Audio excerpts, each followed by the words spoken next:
Por que muitas vezes Deus diz não para orações fervorosas e importantes que nós fazemos?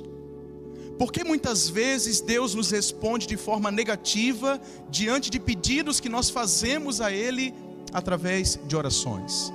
Uma vez eu compartilhei esse tema em minha rede social e uma moça disse assim para mim nos comentários: pastor, eu precisava ouvir essa mensagem. Eu estou voltando agora mesmo do sepultamento de uma pessoa muito querida e vinha exatamente com essa pergunta em minha mente e meu coração: por que Deus negou a cura a este meu familiar? Por que Deus me disse não?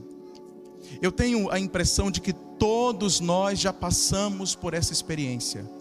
A experiência de receber uma resposta negativa de Deus. E como é difícil receber um não de Deus, porque nós estamos acostumados desde a infância a associar o sim à bondade e ao amor, mas também estamos acostumados a associar o não ao desprezo, ao desinteresse, à falta de amor. Eu me lembro que quando era ainda uma criança, eu recebi um não muito duro de Deus. Já compartilhei com vocês que meu pai teve uma doença degenerativa, ainda muito jovem, e ele foi diagnosticado com essa doença quando eu tinha 1 ano de idade aproximadamente. E quando eu tomei consciência da situação do meu pai, comecei a orar a Deus a respeito da sua cura. Em minha fé sincera, infantil, em minha fé pura, eu orava a Deus todos os dias dizendo: Senhor, cura o meu pai. Senhor, meu pai é um bom homem, é um homem do Senhor, cura o meu pai. Eu orava a Deus insistentemente pela cura.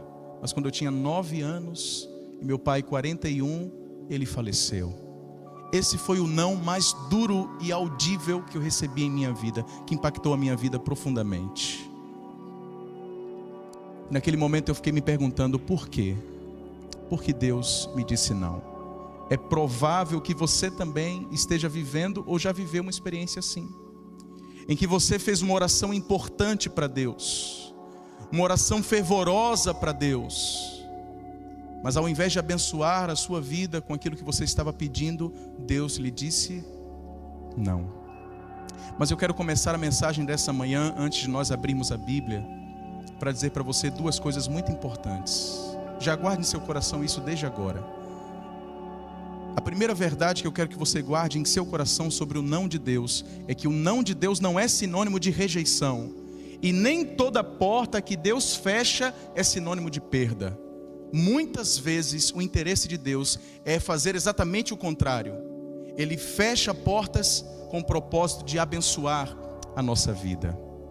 A segunda coisa que eu quero que você já tenha em mente desde o início dessa mensagem é que Deus sempre cuida de nós, em alguns momentos abrindo portas, derramando bênçãos, e em outros momentos nos privando dessas bênçãos. Mas Deus sempre cuida de nós. Ouvi uma música há um tempo atrás que dizia assim: portas fechadas ou portas abertas são a mesma coisa se abertas ou fechadas por Deus. Portas fechadas ou portas abertas são a mesma coisa se fechadas ou abertas por Deus. O interesse de Deus, mesmo quando te diz não, é sempre abençoar a sua vida. E eu quero refletir um pouco mais profundamente nesse tema com você, a partir da história de um grande homem de Deus, que está registrado no livro de Deuteronômio, capítulo 3, a partir do versículo 23. Deuteronômio, capítulo 3, verso 23. Abra sua Bíblia, acompanhe a leitura do texto comigo. Deuteronômio, capítulo 3, versículo 23. Encontrou aí? Se encontrou, diga amém. Se não encontrou, diga misericórdia. Tem gente procurando ainda, então vamos esperar um pouquinho. Deuteronômio capítulo 3, verso 23. Enquanto você procura, eu vou aproveitando esse som maravilhoso da página da Bíblia passando. Esse som que a gente que é pastor gosta de ouvir. Deuteronômio capítulo 3, verso 23. Acharam? Então vamos à leitura do texto. Aqui nós temos uma oração, um pedido de Moisés, que diz assim: também eu, nesse tempo, implorei ao Senhor, dizendo: ó Senhor Deus, Já começaste a mostrar ao teu servo a tua grandeza e a tua mão poderosa, pois que Deus há nos céus ou na terra, que possa fazer as obras e os feitos poderosos que tu realizas. Peço-te que me deixes passar para que eu veja esta boa terra que está do outro lado do Jordão, esta boa região montanhosa e o Líbano. Porém o Senhor estava indignado contra mim por causa de vocês e não me ouviu. Pelo contrário, ele me disse: basta, não me fale mais nisso. Olhem para cá, por favor. Eu não sei se vocês estão entendendo o que está acontecendo aqui, mas nós temos um grande homem de Deus que fez coisas extraordinárias pelo poder do Senhor, que está pedindo algo que para ele era extremamente importante. Mas nesse momento Deus lhe diz não. Deus diz: basta, não me fale mais nisso. Em outras palavras, cale a boca, não toque mais nesse assunto. Moisés recebe de Deus um duro não. Deus responde de forma negativa a um homem que fez grandes coisas por ele. Por quê? Porque Deus responde dessa maneira a Moisés? Porque muitas vezes Deus nos nega bênçãos que são pedidas a Ele por meio de orações. Amigos, quem era Moisés? Moisés era como eu e você. Moisés era um sonhador. Era um homem que tinha expectativas em seu coração. Ele tinha sonhos em seu coração. E eu tenho dito às pessoas que a nossa vida não termina quando a gente morre, mas quando nós deixamos de sonhar. Aqui nessa vida, sonho é combustível para nós. Nós somos movidos por sonhos. O que são sonhos? Senão aquilo que move o ser humano. Ou o que é a vida, senão um punhado de sonhos. Tudo que nós fazemos, entrar numa escola, entrar numa faculdade, casar, ter filhos, formar esses filhos, tudo isso é motivado por sonhos. Sonhos que nós alimentamos, sonhos que Deus coloca em nosso coração. E você precisa ousar sonhar. Querido jovem, querida jovem, não deixe de sonhar. Não deixe de alimentar sonhos em seu coração. Você, amigo, amiga, independente da idade, continue a ter sonhos. Porque não importa se você é uma criança, um jovem ou uma pessoa idosa. Enquanto você estiver sonhando, você estará vivo. Porque a nossa vida termina quando a gente deixa de sonhar, de ter expectativas, de alimentar anseios, desejos em nosso coração. E Moisés era um homem sonhador. E Moisés também entendeu que esse sonho que Deus colocou em seu coração implicava em muitas coisas, obstáculos, sacrifícios. E eu digo para você uma coisa bem importante, presta atenção aqui, uma coisa bem importante: se você tem o direito de sonhar, você também tem o dever de pagar o preço pelo seu sonho. Porque todo sonho requer um preço a ser pago. Os grandes homens e as grandes mulheres que passaram por esse mundo são reconhecidas hoje pelos seus feitos na história, porque foram motivados e motivadas por sonhos. Eu posso mencionar vários deles aqui, posso falar muitos nomes aqui, e por certo você lembrou de alguma pessoa. Gandhi, Irmã Dulce, e por aí vai, Billy Graham. Todas essas pessoas têm algo em comum: elas alimentaram sonhos em seu coração e pagaram um preço pelo seu sonho. Eu pergunto: qual é o seu sonho? O que você anseia, o que você deseja, o que você tem buscado, você está disposto a pagar o preço do seu sonho? Moisés teve que pagar um preço que muitos de nós temos que pagar quando nós sonhamos não apenas por nós, mas por outras pessoas. O preço de receber críticas e de ser perseguido por pessoas para quem ele estava construindo um sonho. Qual era o sonho de Moisés? O sonho de Moisés nada mais era do que tirar o seu povo da terra do Egito, da escravidão, levá-los então por uma peregrinação até chegar finalmente à terra da liberdade. Esse era o sonho de Moisés. Mas Moisés foi duramente criticado pelo seu povo, foi duramente perseguido pelo seu povo. E Moisés teve que pagar este preço para finalmente ver este povo acessar a terra prometida. Qual é o seu sonho? Eu pergunto. Que sonho você tem realizado em seu coração? Você está disposto a pagar o preço do seu sonho? Muitas vezes, porque estamos construindo sonhos para outras pessoas, nós seremos criticados, perseguidos e até condenados. Mas nessa manhã eu quero dizer para você que se Deus pôs um sonho no seu coração, você deve ir em busca desse sonho, independente do preço que lhe custar. Se Deus colocou um sonho em seu coração, especialmente se isso vai resultar em abençoar a vida de outras pessoas, siga em frente, continue avançando, porque Deus certamente quer usar você como instrumento para abençoar outras pessoas, mas para isso é necessário estar disposto a pagar o preço pelo seu sonho.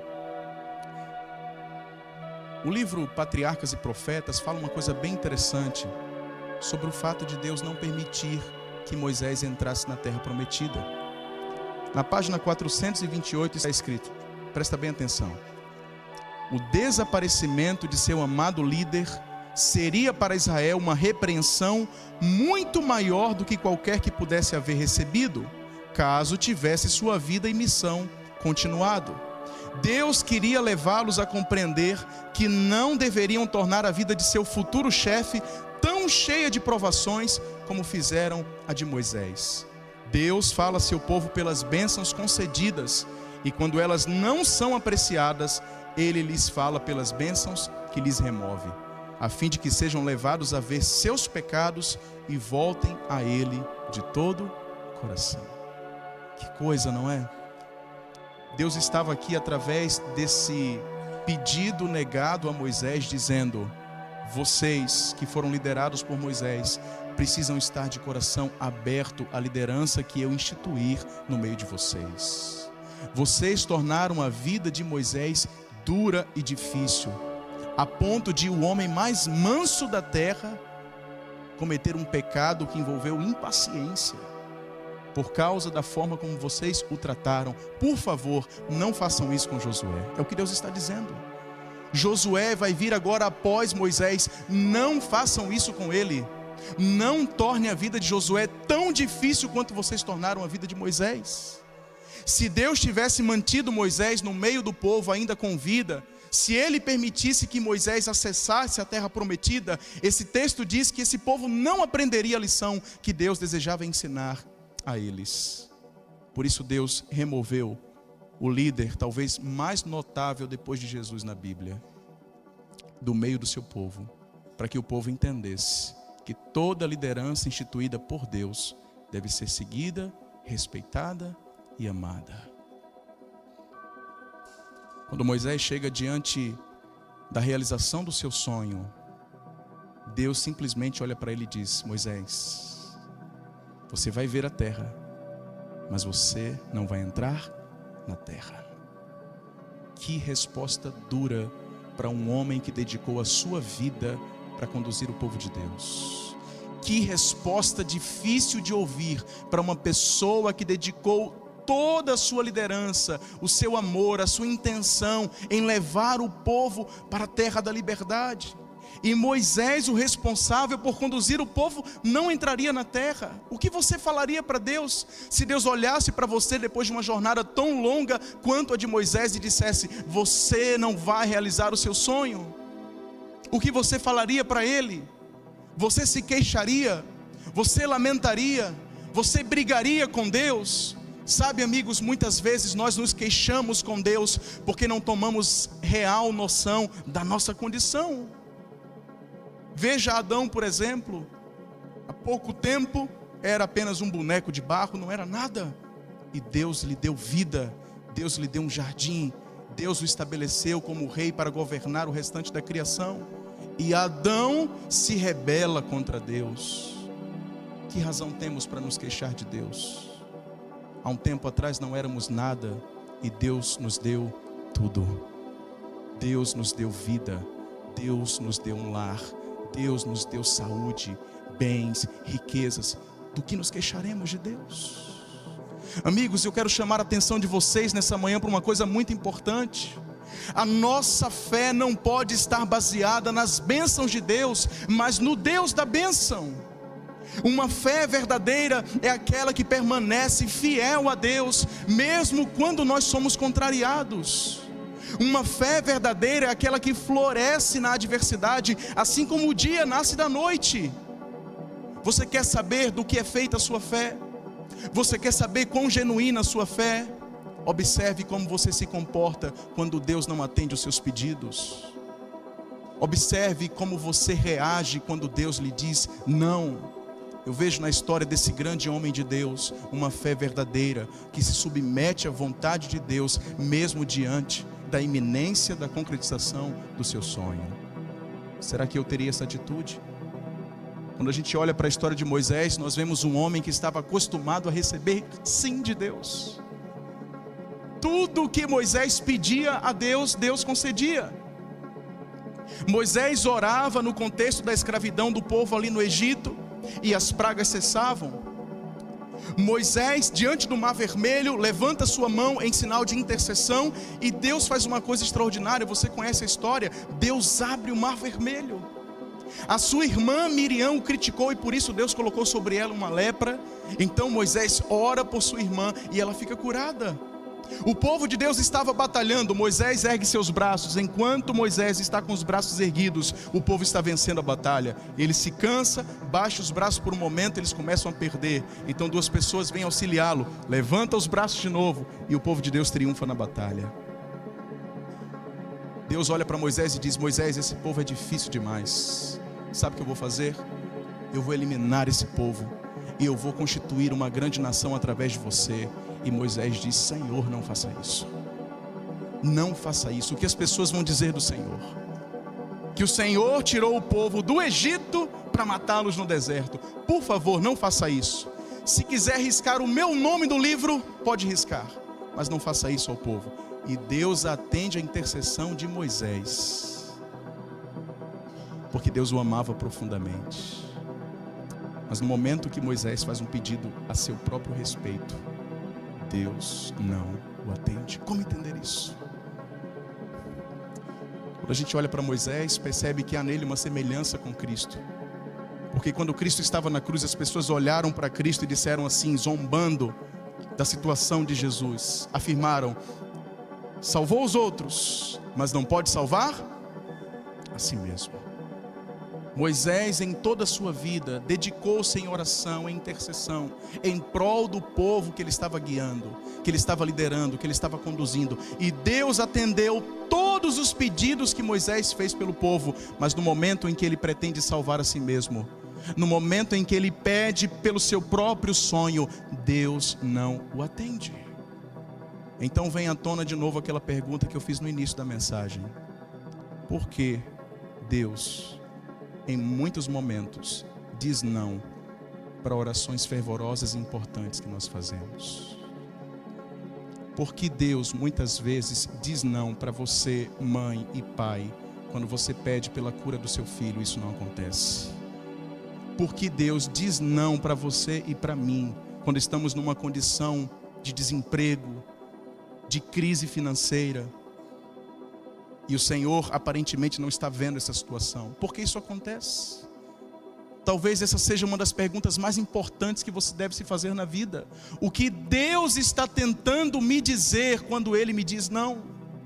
O que Deus está planejando fazer em minha vida quando Ele me diz não? Uma vez que Ele me conhece, há uma canção que diz: Deus sabe, Deus ouve, Deus vê.